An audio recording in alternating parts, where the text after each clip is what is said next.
بسم اللہ الرحمن الرحیم۔ علوی خاندان کا ایک شخص بلخ میں رہتا تھا جو عجم کے شہروں میں سے ایک شہر ہے۔ اس کی بیوی اور لڑکیاں تھیں اور اللہ تعالیٰ نے انہیں ہر قسم کی نعمتیں عطا کی تھیں۔ وہ فوت ہو گیا تو اہل عیال کو اس کے مرنے کے بعد فقیری اور تنگ دستی نے آ گھیرا۔ چنانچہ وہ بیوہ علوی عورت اپنی لڑکیوں کو ساتھ لے کر کسی دوسرے شہر چلی گئی تاکہ دشمن کے طعن و تشنیع سے بچے۔ اتفاقاً ان کا نکلنا بھی سخت سردی کے موسم میں ہوا۔ جب شہر میں داخل ہوئی تو اپنی لڑکیوں کو ایک غیر آباد مسجد میں بٹھا دیا اور خود ان کے کھانے پینے کے بندوبست کے لیے شہر چلی گئی۔ اس کا گزر دو جماعتوں پر ہوا۔ ان میں سے ایک جماعت مسلمانوں کی تھی اور اس جماعت کا امیر شیخ البلاد تھا، اور دوسری جماعت ایک مجوسی کے پاس تھی جو ان کا نائب تھا۔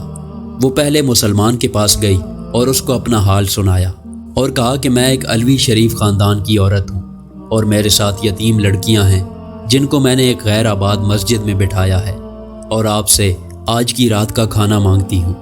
اس مسلمان نے کہا کہ میرے پاس کوئی گواہ لے کر آؤ کہ واقعی تو علوی خاندان کی عورت ہے۔ اس نے کہا کہ میں اجنبی ہوں اور اس شہر میں مجھے کوئی نہیں جانتا۔ چنانچہ اس شیخ البلد نے منہ موڑ لیا اور وہ شکستہ دل ہو کر چلی گئی۔ پھر وہ مجوسی کے پاس آئی اور اپنا حال اس کے سامنے بیان کیا کہ میرے ساتھ لڑکیاں ہیں اور میں ایک علوی شریف خاندان کی عورت ہوں، اور شیخ البلد کے پاس جانے کا قصہ بھی سارا بیان کیا۔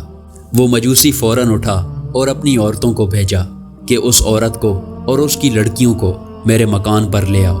پھر ان کو نہایت ہی نفیس کھانا کھلایا اور بہترین لباس پہنایا۔ جب آدھی رات ہوئی تو شیخ البلد نے خواب میں دیکھا کہ قیامت قائم ہو گئی ہے اور نبی کریم صلی اللہ علیہ وسلم کے سر پر جھنڈا رکھا گیا ہے، اور ایک محل ہے جس کے کنارے یاقوت کے ہیں اور اس میں مرجان کے یاقوت جڑے ہیں۔ شیخ البلد نے پوچھا کہ یا رسول اللہ، یہ محل کس کا ہے؟ آپ صلی اللہ علیہ وسلم نے فرمایا یہ مسلمان کے لیے ہے۔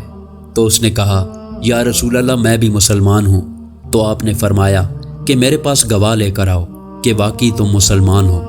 وہ یہ سن کر حیران رہ گیا۔ تو نبی کریم صلی اللہ علیہ وسلم نے فرمایا کہ وہ علویہ عورت جب تیرے پاس آئی تھی تو نے بھی تو یہی کہا تھا کہ میرے پاس گواہ لے کر آؤ کہ واقعی تو علویہ عورت ہے، سو اسی طرح تو بھی گواہ لے کر آ کہ واقعی تو مسلمان ہے۔ جب خواب سے بیدار ہوا تو نہایت غمزدہ اور پریشان تھا۔ بیدار ہوتے ہی دریافت کیا کہ وہ عورت کہاں ہے۔ جب معلوم ہوا کہ وہ عورت مجوسی کے پاس ہے تو اس نے ایک آدمی بھیجا کہ مجوسی کو میرے پاس لاؤ۔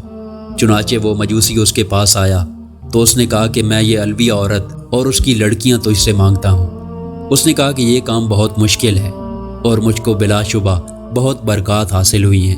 اس نے کہا کہ مجھ سے 1000 دینار لے لے اور ان کو مجھے دے دے۔ اس نے جواب دیا یہ بہت مشکل ہے، میں انہیں واپس نہیں کروں گا۔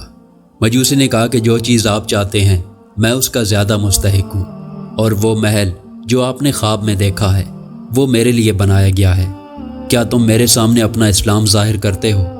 اللہ کی قسم، جب تک میں اور میرا اہل و عیال تمام کے تمام اس علویہ کے ہاتھ پر مسلمان نہیں ہوئے رات کو سوئے نہیں تھے۔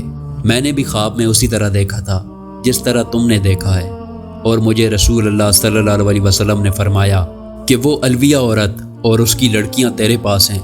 میں نے عرض کیا جی ہاں یا رسول اللہ۔ تو آپ نے فرمایا کہ یہ محل تیرا اور تیرے گھر والوں کا ہے، تو اور تیرے گھر والے تمام جنتی ہیں۔ سبحان اللہ۔ اس قسم کی مزید ویڈیو دیکھنے کے لیے ہمارے چینل کو سبسکرائب کریں۔ شکریہ۔